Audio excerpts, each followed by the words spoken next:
It is Sunday, the 26th of January, 2014, and I'm just beginning my alternative spiritual practice of protesting against Unitarian Universalist injustices and abuses in front of the Unitarian Church of Montreal.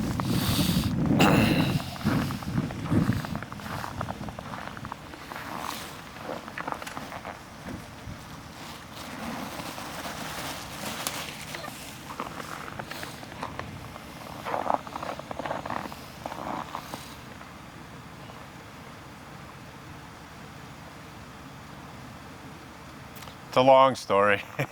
Just Google them. So this fellow in a wheelchair came out of a taxi for disabled people and is entering the church. I've never seen him before. He may be a Concordia University or McGill student. I'm protesting against various issues with the church. The two main issues are anti-religious intolerance and bigotry on the part of atheist members.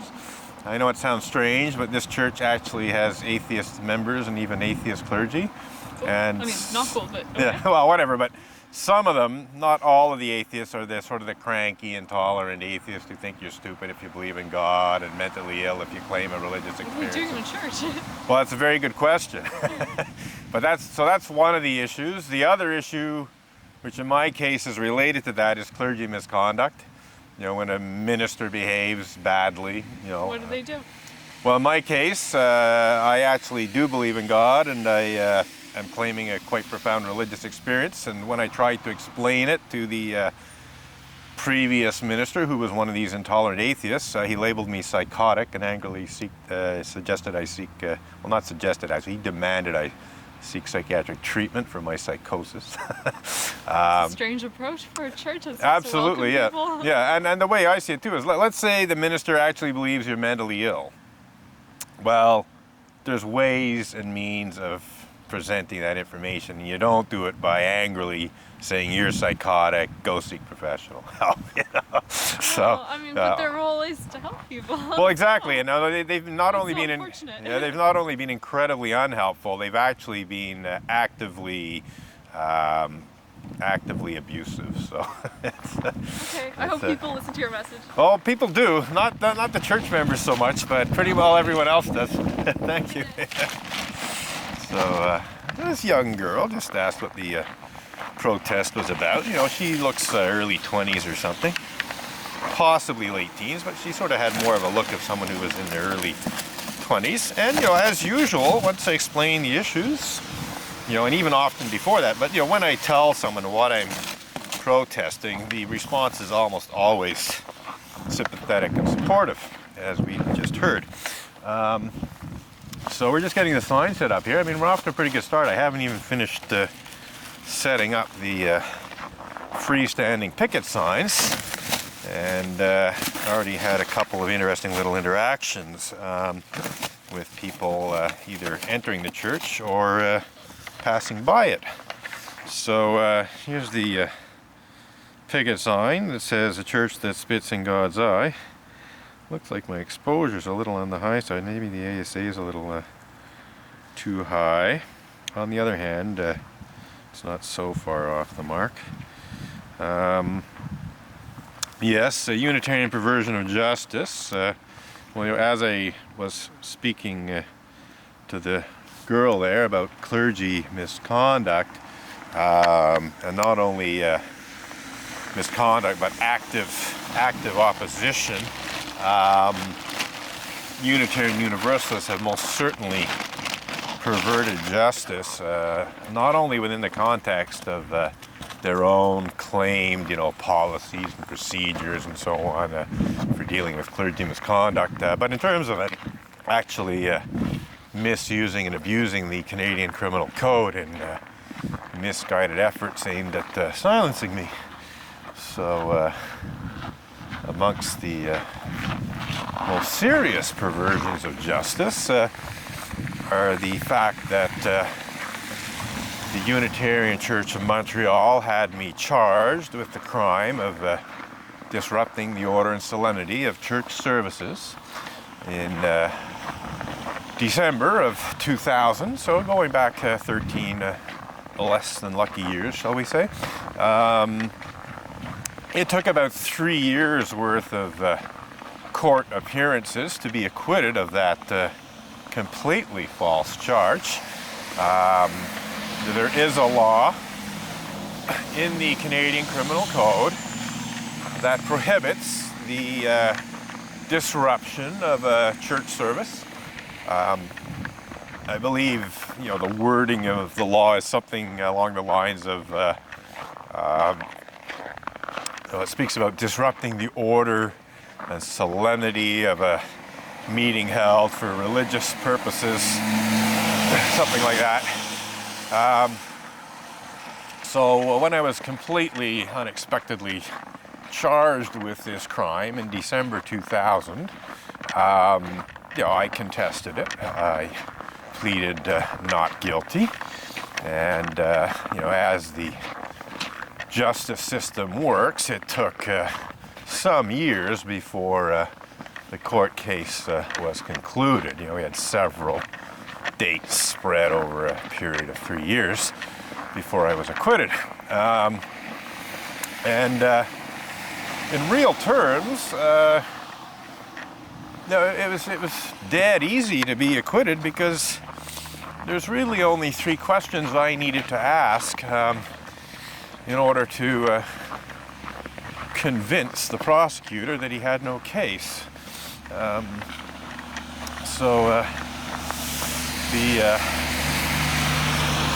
3 questions that I asked of prosecution witnesses were, just let this girl pass.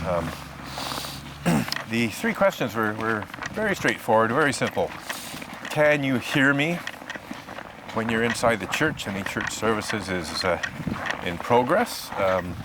Can you see me when you're inside the church and the church service is in progress? And last, but by no means least, has a church service ever actually been disrupted? 3 simple, straightforward questions. And in asking those questions, in cross-examining the Unitarian Church of Montreal's prosecution witnesses, it quickly became apparent that A, they can't hear me, B, they can't see me, and C, a church service never actually was disrupted as a result of my protest. So, as far as I'm concerned, that was a false arrest based on highly misleading or even outright false information provided to the police and prosecutors by leaders and members of the Unitarian Church of Montreal. And it is basically a public mischief. It is a public mischief to make false reports to the police. And that's exactly what the Unitarian Church of Montreal leaders and members did. Clear perversion of justice. But that's not the only one by any means. When Reverend Diane Rollert became the minister of the church back in, I guess, around 2008, I sent an email to Reverend Rollert letting it be known that I expected that she had probably been provided with a distorted version of why I'm outside protesting, and that it would be a good idea for her to engage in dialogue with me to get my side of the story towards the end of resolving the conflict. And in my email, I just let it be known that there were certain protest actions that I hadn't taken, that I was holding in reserve, that if she chose not to enter into dialogue, that there was various protest actions that I could have taken earlier that I could take. Reverend Diane Rollert represented this warning about perfectly legal protest actions that I could take as a threat against her personal safety, and she sought a restraining order against me on that basis. She also, in her depositions to the police, besides claiming to be very frightened of me, alleged that I had screamed at her one Sunday outside the church, when in fact I'd done no such thing. I had had a brief conversation with her in which I had simply asked her if she had received the email that I just spoke about,